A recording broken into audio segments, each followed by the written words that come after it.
are in the midst of an affordability crisis, and yet the cost to own a car has skyrocketed and gotten out of control. Unfortunately, increasing inflation, increasing cost of lending, increasing rent as well as mortgage costs, high interest rates, food costs have escalated through the roof. The cost to buy a new car has gone through the roof, but one thing that hasn't gone through the roof is what people earn as a household income. Now, I've done a full analysis here, and I want to give you what I actually tallied. I investigated what the average income of a household is. I've investigated what we cost to use for gas to get around day to day. I've also looked at insurance costs for an average vehicle and food, as well as every other aspect of day to day. I put all that together and included what that looks like against what the income household is for the average home, and analyzed whether in fact a person could literally get by. I've studied an entry-level BMW that's about 3 years old and analyzed whether that car could even fit the budget. So let's get into it. We'll take this from the top because this is a typical scenario that many people are faced with these days. The cost of living crisis is literally amongst all of us, and the struggles are real. Additional costs of things like carbon tax, increasing cost of living with other factors like schooling as well. We can't even forget about breakdowns of cars and other widgets that we don't even think about, or holidays and birthdays and gifts for people. What about anything else? Vacation. Forget about any fun time. We just get through the year and all we've had is enough money to get by and walk the dog to the park and back. So let's walk down this and talk about, from a full analysis perspective, what I've seen. I'm going to give you the hard numbers and you tell me whether you think this is fair. And I'd love to hear your opinion in the comment section below, whether you feel that we're really in this affordability crisis. So let's take this from the top. Currently, we look at it today, the average household income is approximately $98,000. While that might sound like a fair amount of money, and everybody talks about what earning 100 grand looks like. We used to be rich if you made 6 figures. That's not so much the case anymore. And then you want to go ahead and hit that with a 35% tax rate, because that's typically roughly what you're going to anticipate for income tax. Right off the top, you're going to pay for the provincial and federal governments, or even on the US side of the border might be slightly less, but depends on the jurisdictions and the states. We're going to apply a 35% income tax charge against that $98,000, and that yields a total after-tax earnings of about $63,000. Yes, you make 100 grand, all you have left to play with is barely over 60 grand at the end of the year. And then I've also done a lot of research and understood by the time you buy your McDonald's for breakfast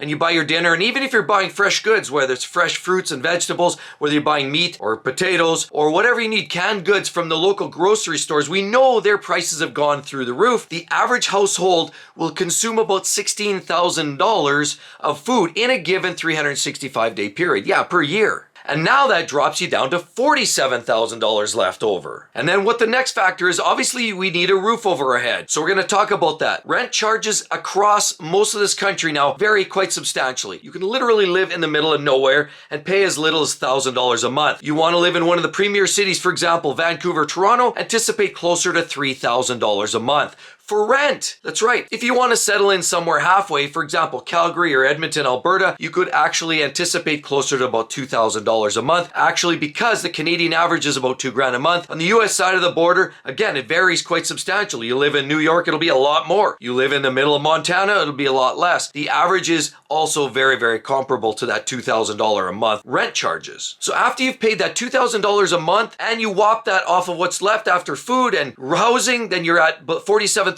minus the $23,000. That only leaves you about $24,000 after the basics: house, food, as well as basic income tax off your salary. Then let's say it's time you need that new car. So this is where the car conversation comes in, because I truly believe cars are priced a little higher than they should be. And I think with some time, we're going to see some of that level off. But for all intents and purposes, I found a great example. Here's a 2021 BMW 330i. Now, this is a vehicle that a lot of people might find themselves able to afford, or at least in their mind, they're thinking, hey, it's a 3-year-old BMW. I could probably afford that. They're asking about $36,000. The unfortunate part is, obviously with inflation and the escalated prices of vehicles, that's way out of control. As a matter of fact, we're 3 years going out to 4 years because it usually comes out the year before the model year, right? For example, a 21, that car's usually sold in 20. So we're actually 20, 21, 22, 23, 24. We're going on to 4 to 5 years on this car already. And by that time, that car should be close and nearing 50% depreciation. But the reality reality is, in Canada,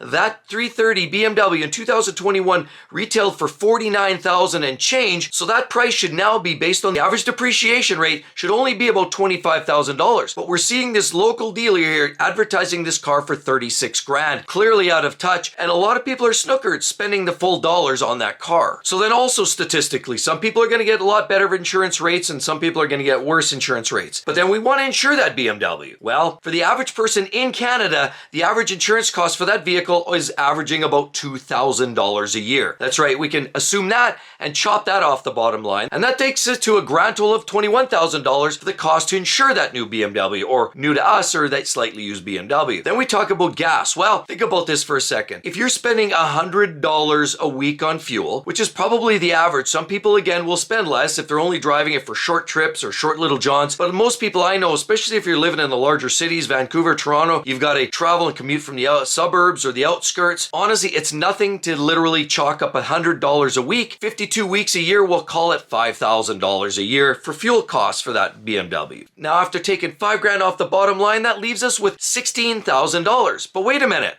We didn't talk about actual borrowing costs. Of course, we go in there, we put $1,000 or $2,000 down, and then look, if we draw this vehicle out for, say, 4 years, because we don't want it, it's a BMW. A lot of people know that, and they inherently realize that you don't want to take it out for too long a period. It's a used BMW. It's already 4 or 5 years old. So all we can really justify and muster, and maybe because our interest rates and our credit, the bank's only going to say, well, 4 years, you take that loan out for 4 years at 36 grand roughly, minus $1,000 or $2 for down payment, but you're roughly going to be almost $1,000 a month, or almost $500 bi-weekly just to pay for that car. Yes, that used 4 or 5 year old BMW might cost you about $1,000 a month. We talked about the insurance and the gas. Now that starts to seem like a little bit of a liability, doesn't it? Now, after taking that $12,000, because that's what it is at the total of the year, that leaves us with $4,000. We haven't even talked about contingencies. What about mechanical failures on the BMWs, water pumps, problems like that are common issues, new set of tires. What if the house you're in, either renting or maybe you own a house and you're paying mortgage payments the same amount, and all of a sudden you need a hot water tank or a roof on that car? That $4,000 contingency's out the window. What if you want to take a vacation? That won't even get a small family of 4 on a vacation. So basically, by the time you earn your income at 6 figures, you pay the taxes, you invest in a cheap, slightly used car, and of course then you talk about house and food, you have nothing left at the end of the year. And is it any wonder why I believe the affordability crisis is literally crushing people out from underneath them? So is it really any wonder that you find more people living under bridges and embankments and they can't afford to live anymore? Because it doesn't take much. You know, what if you have one big medical bill or one catastrophic failure? Maybe a vehicle goes boom. Now you can't afford to drive, you can't afford to get to your job, then you get fired. Any number of personal issues that pop up and you're literally underwater, and people are struggling. This is an everyday thing. Forget about putting money away for savings. That's a thing of foregone past. So literally, this is nothing short of an affordability crisis, and that's why you definitely want to check out that video and understand why I'm saying a person would be stupid to buy a car right now. You definitely want to wait. Hope to see each and every one of you on the next one. We'll see you all real soon. Bye-bye.